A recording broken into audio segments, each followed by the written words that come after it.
सुप्रभात मित्रांनो, मी निलिमा पटवर्धन आणि आपण सध्या वाचत आहोत विमान चोर विरुद्ध फास्टर फेणे हे भा. रा. भागवत लिखित पुस्तक. आज पुढे बघूया आता काय होतं आहे. आजच्या भागाचं शीर्षक आहे काकाजी फाईट देतात.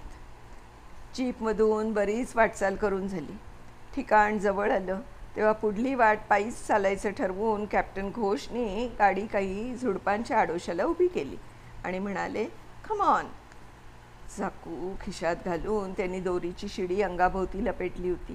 बन्या त्यांच्याबरोबर खाली उतरला. कॅप्टन साहेबांनी मशीन गन दोन्ही हातात पेलली होती. आपलं पिस्तूल फास्टर फेणेजवळ देत ते म्हणाले, जस्ट कीप इट. तुझ्यासारख्याला हे वापरण्याचा प्रसंग येऊ नये. 4 पावलं चालून गेल्यावर ते म्हणाले, बेटा तू इथेच थांबतोस का? मी एकटा पुढे जाऊन चाहूल घेतो. It is too dangerous for a boy you know. काका मला बढाया नाही मारायच्या आहेत, पण मी आघाडीवर जाऊन आलो आहे. मला डेंजरची सवय आहे. असू दे सवय, कॅप्टन साहेब गुरगुरले. पण म्हणून आपल्या आवाक्याबाहेरच्या गोष्टी मुलांनी मुद्दाम पत्करू नयेत. तरी पण काका मी तुम्हाला ते जम्बो तरी दाखवतोच, दुरून दाखवतो. त्याशिवाय मला चैन पडणार नाही.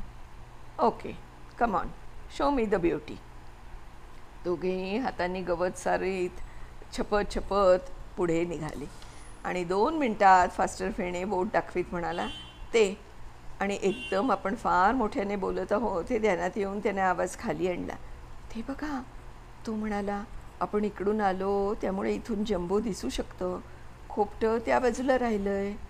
आता काळोख पडायला आला होता, पण विमानाचे चंदेरी बाह्यांग काळोखात चकाकत होते. खोपटं म्हणजे आम्हाला जिथे कोंडून ठेवलं होतं ना, ती कोठडी. ती बघा आता तिकडे दिसते. असं आता कोठडी रिकामीच असणार. नाही काका, मी तुम्हाला सांगायला विसरलो. कोठडीत आम्ही फक्त मुलंच नव्हतो, एक फार फेमस गृहस्थही आमच्याबरोबर होते. युनो संघटनेचे अधिकारी. काय म्हणतोस? हो ना, आम्ही साखळी करून छपराच्या कौलातून बाहेर पडलो, पण त्या काकाजींना साखळी धरता आली नाही. ते धपकन आतच पडले. अरे रे, पण ते अजून आतच असतील असं काही सांगता येत नाही. कदाचित त्यांना बाहेर काढून विमानात नेलं असेल. कदाचित. गेसवर्क पुरे. तुम्ही काय केलं तेवढंच सांगा. टाकूनपैकी एकाला मी छपरावरून दगड हाणला आणि तो त्याच्या कपाळाला लागून तो बेशुद्ध पडला. पण तो एव्हाना शुद्धीवर आला असेल आणि त्याला त्याच्या साथीदारांनी उचलून नेलाही असेल. पुन्हा गेसवर्क, कॅप्टन साहेब हसले. तुम्ही पळून गेल्याचं कळल्यावर डाकू भडकले असतील आणि त्यांनी कदाचित त्या युनोवाल्यावर किंवा विमानातल्या दुसऱ्याही कोणावर त्याचं उट्टं काढलं असेल. काही नेम नाही. असेल, पण जीपमधले दोघे आम्हाला शोधत होते असं वाटत नाही. ते निघाले होते जम्मूच्या कामगिरीवर. पुन्हा घोष विचारात पडले होते. ते आता एकदम उत्कारले. खोपटाच्या छपरावर तू चढू शकशील पुन्हा? टॉक, फास्टर फेणे उत्साहाने म्हणाला. चढेन की. कसा? त्या झाडावरून. चल तर मग, मी तुझ्या मागोमाग येतो. फास्टर फेणे लगेच खोपटाच्या बाजूला गेला. तिथले ते उमराच्या झाडाचे खोड त्यानं पकडलं. फ्लाईट लेफ्टनंट घोष कुजबुजले. जपून चढ, काळोख झाला आहे. पण टॉर्च पेटवायला मला धीर होत नाही. नकाच पेटवू, मला चांगलं दिसतंय. फास्टर फेणेनं खालच्या आवाजात त्यानं उत्तर दिलं. या काका, ती फांदी पकडून या. फास्टर फेणे केव्हा झपाझप झाड चढला होता. आता कॅप्टन काकाही त्यांच्या सूचनांवर हुकूम चढले. तेवढ्यात फास्टर फेणेने छपरावर अलगद उडी टाकली होती. विमानाबाहेर कोणी नाही अशी खात्री करून घेऊन तो रांगत रांगत मांजराच्या पावलांनी छपरातल्या त्या भगदाडाकडे गेला. तेव्हा घोष काकाही त्याच्या मागे दबकत दबकत आले.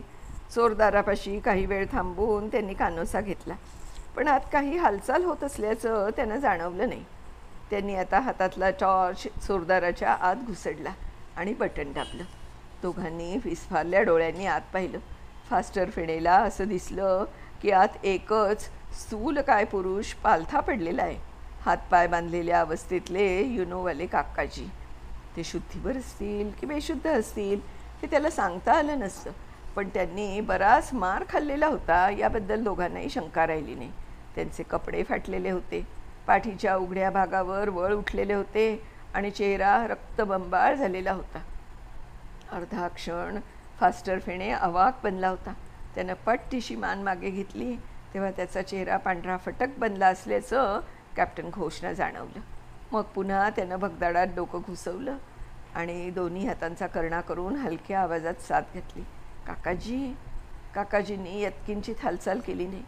अजूनही कळेना ते शुद्धीवर आहेत की नाहीत. हिअरिंग एडशिवाय त्यांना ऐकू येत नाही. ते कुठेतरी गळपटलं असावं. बन्या पुटपुटला. मलाच उतरायला हवं आता. उतर. कॅप्टन घोष शिडी मोकळी करीत म्हणाले.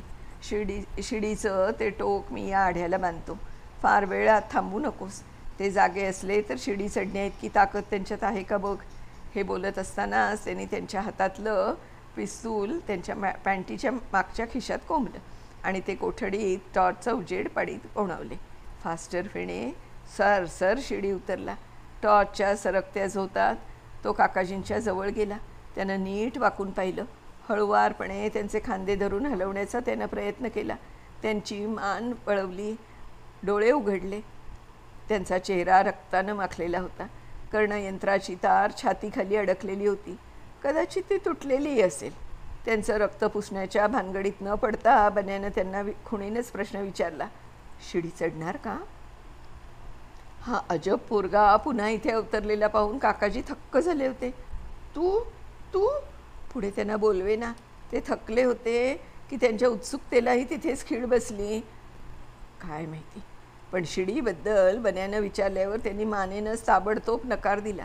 थोडा दम खाऊन त्यांनी पुन्हा तोंड उघडलं. मग मधून अडखळत इंग्रजीत आणि हिंदीत त्यांनी जी हकीकत सांगितली ती अशी होती. तुम्ही इथून गेल्यावर मी काही वेळ नुसता पडून होतो. अंग शेकलं होतं खरं, पण काहीतरी हालचाल करणं भाग होतं. हालचाल म्हणजे काय केलं तुम्ही? जो ऊपर चढ नहीं सकता वह नीचे उतरता है ना. नीचे? कुणातरी पोराची काठी इथं पडली होती. मी ती घेतली आणि जमीन उकरायला सुरुवात केली. जमीन? फास्टर फेणेची नजर जलद गतीने सभोवार फिरली. तो कोपऱ्यात रांजण पाहिलास? 2.5 तास मी तिथे घालवले. फास्टर फेणे तिकडे धावला. रांजणाच्या आड ओल्या भुसभुशीत मातीत चांगला 3 फूट खोल खड्डा खणलेला होता. तो खड्डा पुढे आडवा खोदत भिंतीबाहेर पडण्यासाठी भुयार तयार करण्याचा काकाजींचा बेत होता. हे बन्याच्या तेव्हाच लक्षात आलं. पण त्यांना ते काम पुरं करता आलं नव्हतं. मला ते अर्ध्यावरच टाकावं लागलं, कारण बाहेर काहीतरी खसखस झाली. गडबड, आरडाओरडा. दरवाजा खाड दिशी उघडला आणि आत प्रवेशला तो डाकूंचा लीडर लंगडधीन. तो भयंकर खवळलेला होता आणि तोंडातून शिव्यांचं गरळ ओकत होता. विमानाच्या वाटेवर घायाळ अवस्थेत पडलेल्या आपल्या साथीदाराला त्यानं नुकतंच पाहिलं असावं. किसने मारा जाफर को, बोलो, तो किंचाळला आणि तिथल्या तिथं थबकला, कारण कोठडीत माझ्याखेरीज दुसरं कोणीच नाही हे त्याच्या लगेच लक्षात आलं. किधर गए सारे लोंडे, किधर गई व सारी शैतान की औलाद. आणि मी काहीच उत्तर दिलं नाही तरी वर भगदाडाकडे पाहता क्षणीच त्याला सारा प्रकार कळून चुकला. आणि मग काय काकाजी? मग हे मला झालेली बेदम मारपीट. फास्टर फेणीला गलबललं. त्याने अगदी हळुवारपणे त्यांच्या पाठीला स्पर्श केला आणि मग अतिशय त्वरेनं त्याने बांधलेल्या दोऱ्या सोडल्या. अंग मोकळे झालेल्या काकाजींनी एक निश्वास सोडला. वरच्या झरोक्यातून टॉर्चचा प्रकाश फेकणारे कॅप्टन घोष या सर्व हालचाली बघत होते. आणि मग अकस्मात तो टॉर्च विझला, कारण दरवाजाबाहेर पुन्हा खडबड झाली होती. कडी निघत असल्याचा आवाज होत होता. काकाजींच्या अंगात एकाएकी नवं वारं संचारलं होतं. त्यांनी बन्याला रांजणाआड लपण्याची खूण केली.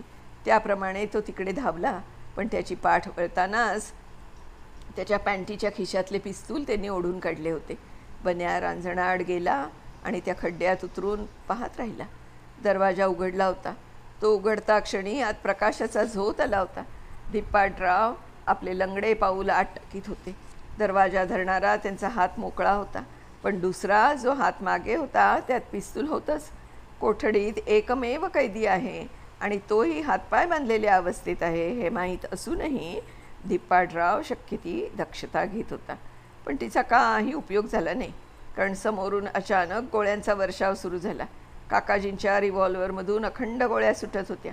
तो बिनआवाजाचा गोळीबार होता, कारण पिस्तुलाला कॅप्टन घोषनी सायलेन्सरची जोड दिलेली होती. युनोच्या या मुरब्बी डोकेबाज मुत्सद्यानं इतक्या चपळाईनं पूर्वी कधी डोकं लढवलं नसेल. न तरी शस्त्र करी ही त्यांची वृत्ती.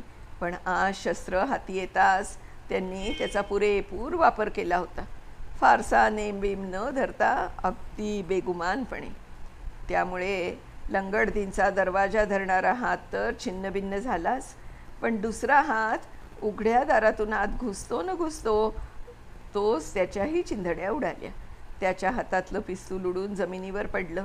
ते पुढे गोळीबार थांबताच फास्टर फेणेनं उडी मारून उचललं. दरम्यान धिप्पाडरावांची स्वारी कढत किंचाळत कोठडीतल्या जमिनीवर कोसळली. त्यांना किती ठिकाणी जखमा झाल्या होत्या त्या आत्ताच नमूद करणं कठीण आहे. सूडबुद्धीनं पेटलेल्या काकाजींनी त्यानंतर कदाचित जखमा मोजल्या असतील. भगदाडातून पुन्हा प्रकाशात येत होता. ऑनरेबल मिस्टर युनोजी, फ्लाइट लेफ्टनंट घोष उत्साहानं बोलत होते. वेल डन, शाबास, आपने तो आज कमाल कर दिया. मंडळी, आज आपण इथे थांबणार आहोत. याच्या पुढचा भाग काय आहे तो ऐकण्याची तुम्हाला जशी उत्सुकता आहे ना, तसंच ते वाचण्याची मला पण खूप उत्सुकता लागली आहे. तर उद्या नक्की भेटूया पुढच्या भागाच्या वाचनासह. तोपर्यंत बाय बाय.